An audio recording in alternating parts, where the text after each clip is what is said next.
sisters and brothers of America, I thank you in the name of the most ancient order of monks in the world. I thank you in the name of the mother of religions. And I thank you in the name of the millions and millions of Hindu people of all classes and sects. My thanks also to some of the speakers on this platform who, referring to the delegates from the Orient, have told you that these men from far-off nations may well claim the honor of bearing to different lands the idea of toleration. I am proud to belong to a religion which has taught the world both tolerance and universal acceptance. We believe not only in universal toleration, but we accept all religions as true.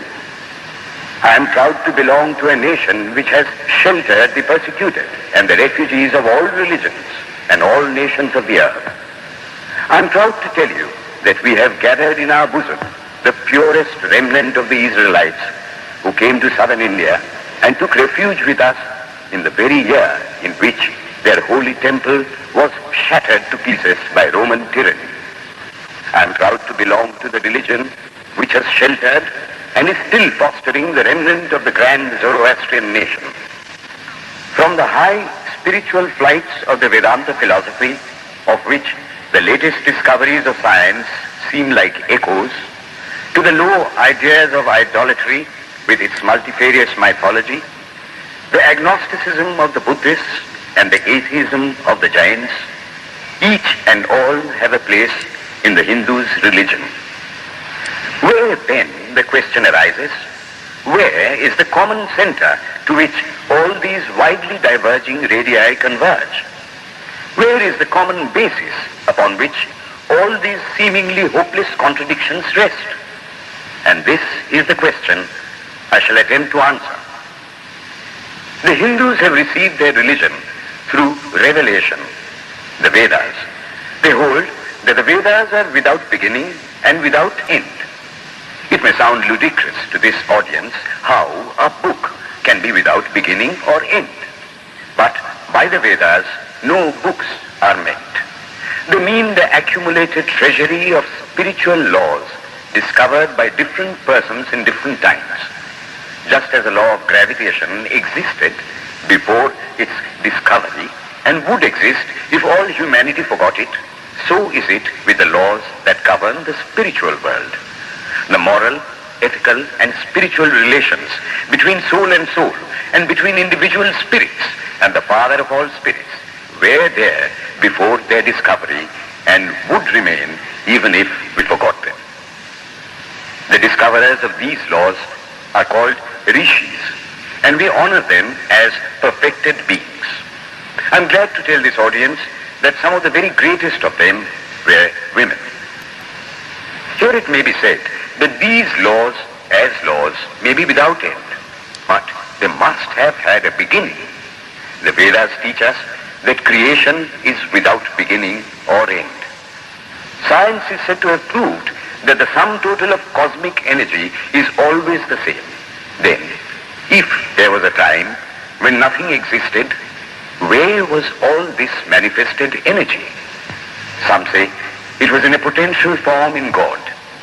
In that case, God is sometimes potential and sometimes kinetic, which would make him mutable.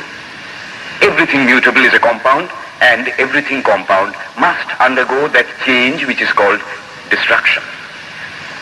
So, God would die, which is absurd. Therefore, there never was a time when there was no creation. If I may be allowed to use a simile, creation and creator are two lines without beginning and without end, running parallel to each other. God is the ever-active providence by whose power systems after systems are being evolved out of chaos, made to run for a time and again destroyed. This is what the Brahmin boy repeats every day. The sun and the moon the Lord created like the suns and moons of previous cycles. And this agrees with modern science. Here I stand, and if I shut my eyes and try to conceive my existence, I What is the idea before me? The idea of a body. Am I then nothing but a combination of material substances? The Vedas declare, no. I am a spirit living in a body. I am not the body. The body will die, but I shall not die. Here am I in this body. It will fall, but I shall go on living. I had also a past. The soul was not created, for creation means a combination, which means a certain future dissolution. If then the soul was created, it must die. Some are born happy, enjoy perfect health with beautiful body, mental vigor, and all wants supplied. Others are born miserable. Some are without hands or feet. Others again are idiots and only drag on a wretched existence. Why, if they are all created, why does a just and merciful God create one happy and another unhappy? Why is he so partial? Nor would it matter in the least to hold that those who are miserable in this life will be happy in a future one. Why should a man be miserable even here in the reign of a just and merciful God? In the second place, the idea of a creator God does not explain the anomaly, but simply expresses the cruel fiat of an all-powerful being. There must have been causes then, before his birth, to make a man miserable, and those were his past actions. Are not all the tendencies of the mind and the body accounted for by inherited aptitude? Here are two parallel lines of existence, one of the mind, the other of matter. If matter and its transformations answer for all that we have, there is no necessity for supposing the existence of a soul. But it cannot be proved that thought has been evolved out of matter. And if a philosophical monism is inevitable, spiritual monism is certainly logical and no less desirable than a materialistic monism. But neither of these is necessary here.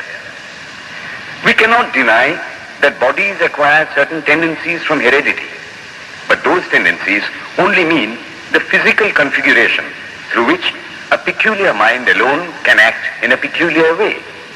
There are other tendencies peculiar to a soul caused by his past actions, and a soul with a certain tendency would, by the laws of affinity, take birth in a body which is the fittest instrument for the display of that tendency. This is in accord with science, for science wants to explain everything by habit, and habit is got through repetitions. So, repetitions are necessary to explain the natural habits of a newborn soul, and since they were not obtained in this present life, they must have come down from past lives. There is another suggestion. Taking all these for granted, how is it that I do not remember anything of my past life? This can be easily explained. I am now speaking in English. It is not my mother tongue. In fact, no words of my mother tongue are now present in my consciousness. But let me try to bring them up. And they rush in. That shows that consciousness is only the surface of the mental ocean, and within its depths are stored up all our experiences. Try and struggle. They would come up, and you would be conscious even of your past life. This is direct and demonstrative evidence. Verification is the perfect proof of a theory, and here is the challenge thrown to the world by the rishis. We have discovered the secret by which the very depths of the ocean of memory can be stirred up. Try it, and you would get a complete reminiscence of your past life. So then, the Hindu believes that he is a spirit. Him the sword cannot pierce, him the fire cannot burn, him the water cannot melt, him the air cannot dry. The Hindu believes that every soul is a circle whose circumference is nowhere, but whose center is located in the body, and that death means the change of the center from body to body. Nor is the soul bound by the conditions of matter. In its very essence, it is free, unbounded, holy, pure, and perfect. But somehow or other, it finds itself tied down to matter and thinks of itself as matter. Why should the free, perfect, and pure being be thus under the thraldom of matter is the next question. How How can the perfect soul be deluded into the belief that it is imperfect? We have been told that the Hindus shirk the question and say that no such question can be there.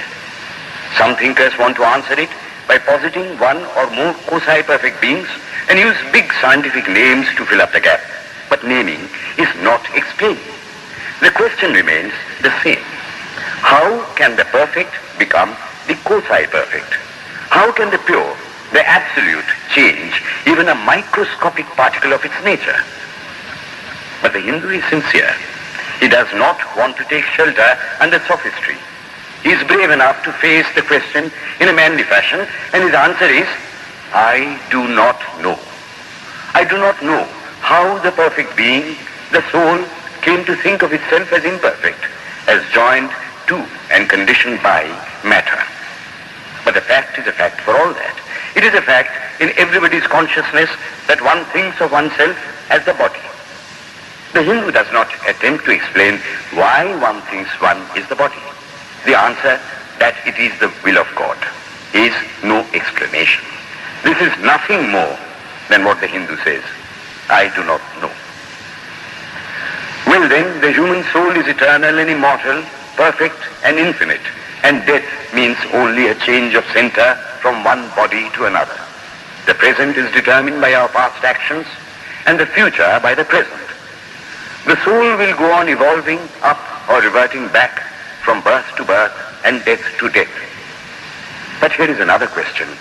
Is man a tiny boat in a tempest, raised one moment on the foamy crest of a billow and dashed down into a yawning chasm the next, rolling to and fro at the mercy of good and bad actions, a powerless, helpless wreck in an ever-raging, ever-rushing, uncompromising current of cause and effect, a little moth placed under the wheel of causation, which rolls on, crushing everything in its way, and waits not for the widow's tears or the orphan's cry?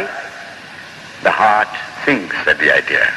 Yet, this is the law of nature. Is there no hope? Is there no escape? Was the cry that went up from the bottom of the heart of despair.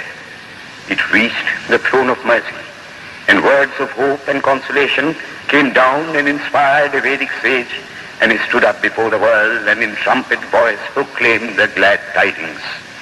Hear ye, children of immortal bliss, even ye that reside in higher spheres.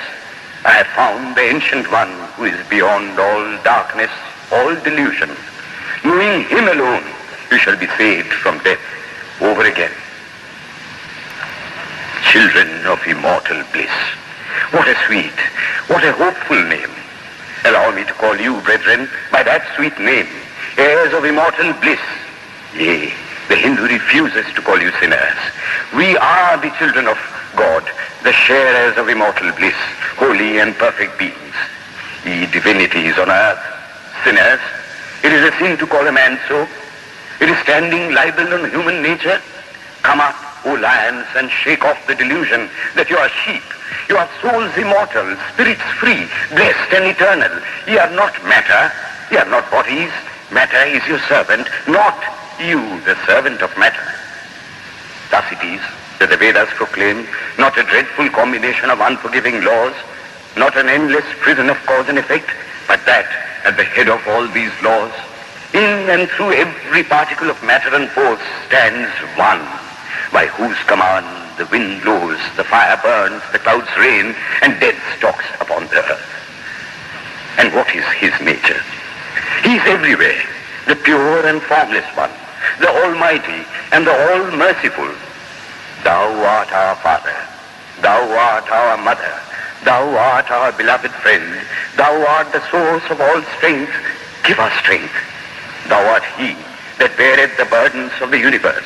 Help me bear the little burden of this life. Thus sang the rishis of the Vedas. And how to worship him? Through love.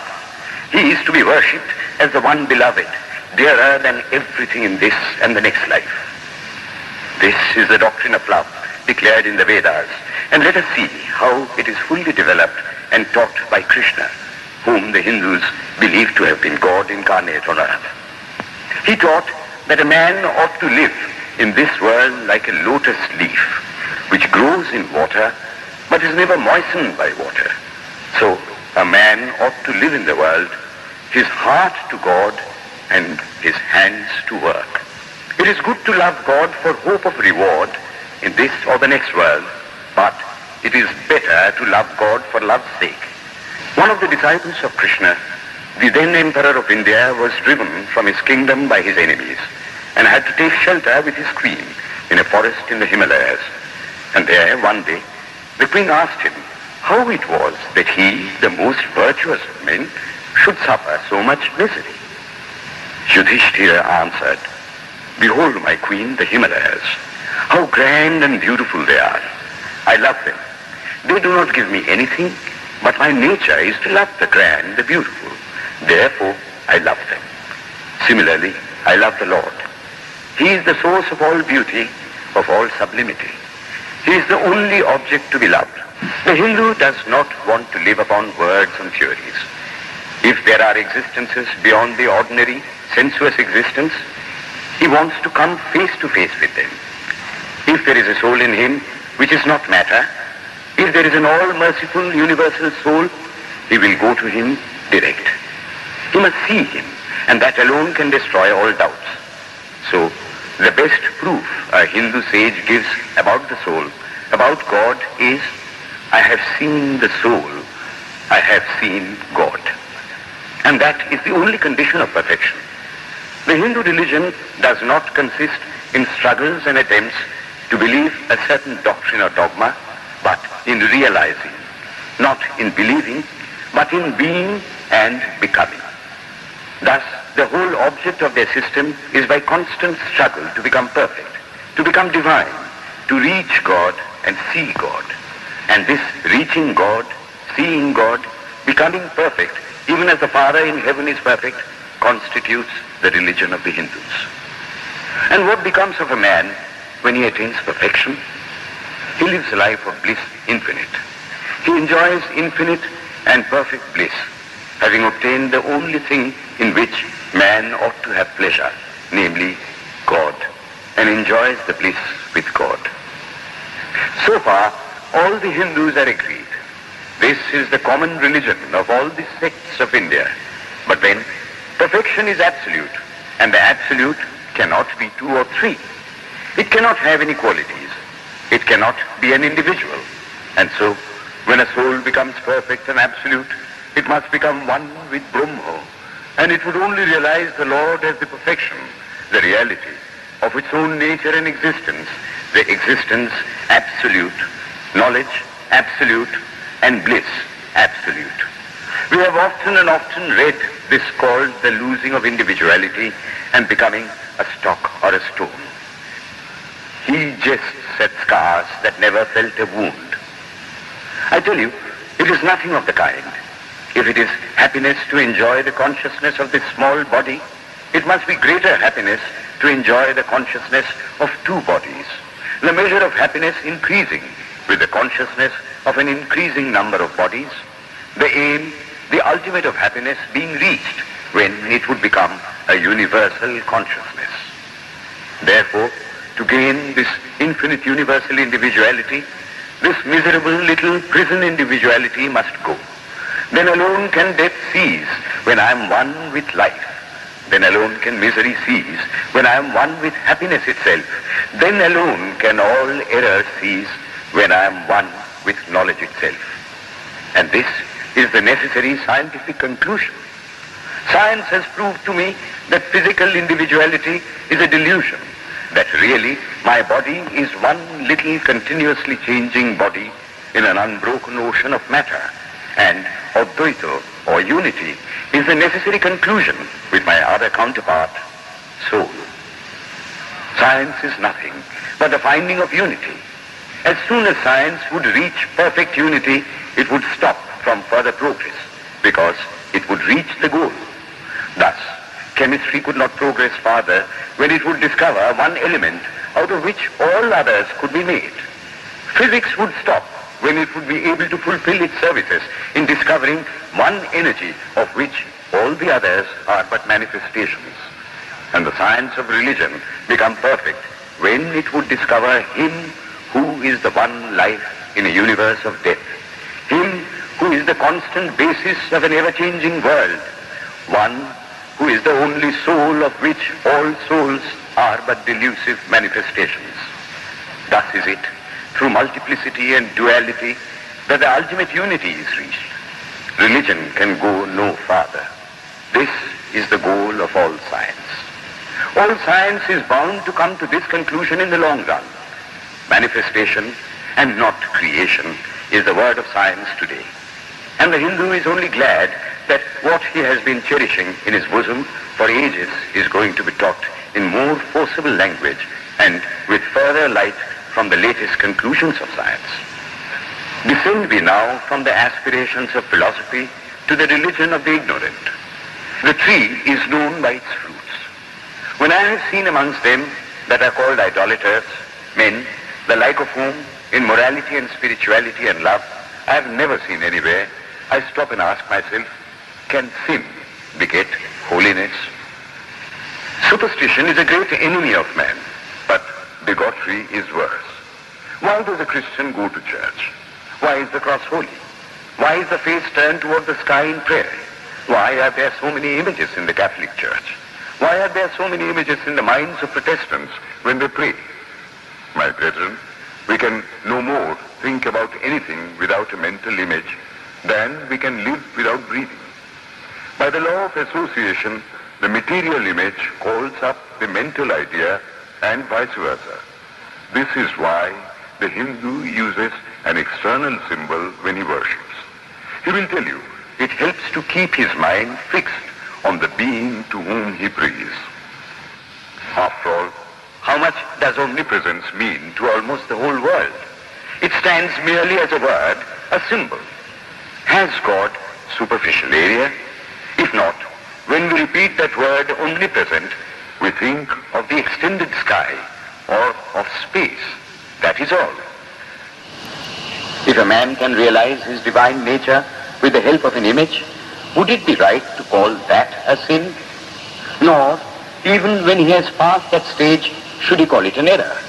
To the Hindu, man is not traveling from error to truth, but from truth to truth, from lower to higher truth. To him, all the religions, from the lowest fetishism to the highest absolutism, means so many attempts of the human soul to grasp and realize the infinite, each determined by the conditions of its birth and association, and each of these marks a stage of progress.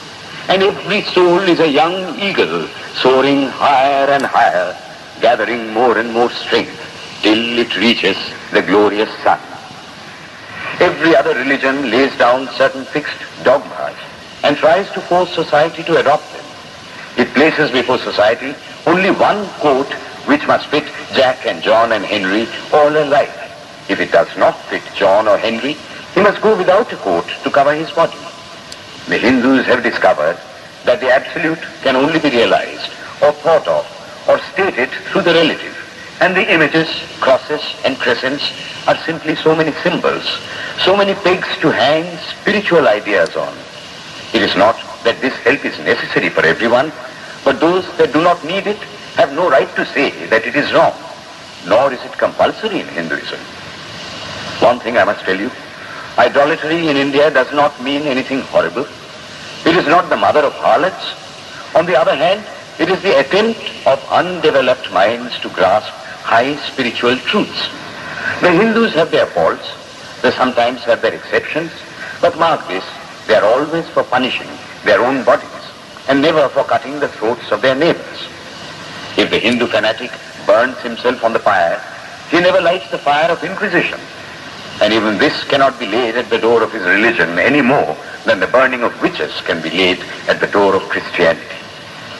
To the Hindu then, the whole world of religions is only a traveling, a coming up of different men and women through various conditions and circumstances to the same goal. Every religion is only evolving a God out of the material man, and the same God is the inspirer of all of them. Why then are there so many contradictions? They are only apparent, says the Hindu. The contradictions come from the same truth, adapting itself to the varying circumstances of different natures. It is the same light coming through glasses of different colors. And these little variations are necessary for purposes of adaptation. But in the heart of everything, the same truth reigns. The Lord has declared to the Hindu in his incarnation as Krishna, I am in every religion as a thread through a string of pearls. Wherever thou seest extraordinary holiness and extraordinary power raising and purifying humanity, know thou that I am there. And what has been the result? I challenge the world to find throughout the whole system of Sanskrit philosophy any such expression as that the Hindu alone will be saved and not others. Says Vyasa, we find perfect men even beyond the pale of our caste and creed. One thing more, how then can the Hindu, whose whole fabric of thought centers in God, believe in Buddhism, which is agnostic, or in Jainism, which is atheistic? The Buddhists or the Jains do not depend upon God, but the whole force of their religion is directed to the great central truth in every religion, to evolve a God out of man. They have not seen the Father, but they have seen the Son. And he that hath seen the Son hath seen the Father also. This, brethren, is a short sketch of the religious ideas of the Hindus. The Hindu may have failed to carry out all his plans, but if there is ever to be a universal religion, it must be one which will have no location in place or time, which will be infinite like the God it will preach, and whose sun will shine upon the followers of Krishna and of Christ, on saints and sinners alike, which will not be Brahminic or Buddhistic, Christian or Mohammedan, but the sum total of all these, and still have infinite space for development, which in its Catholicity will embrace in infinite arms and find a place for every human being, from the lowest groveling savage, not far removed from the brute, to the highest man towering by the virtues of his head and heart almost above humanity. It will be a religion which will have no place for persecution or intolerance in its polity, which will recognize divinity in every man and woman, and whose whole scope, whose whole force will be centered in aiding humanity to realize its own true divine nature. May he, who is the Brahma of the Hindus, the Ahura Mazda of the Zoroastrians, the Buddha of the Buddhists, the Jehovah of the Jews, the Father in heaven of the Christians, give strength to you to carry out your noble idea. The star arose in the east. It traveled steadily towards the west, sometimes dimmed and sometimes effulgent, till it made a circuit of the world, and now it is again rising on the very horizon of the east, the borders of the sun pole, 1,000-fold more effulgent than it ever was before.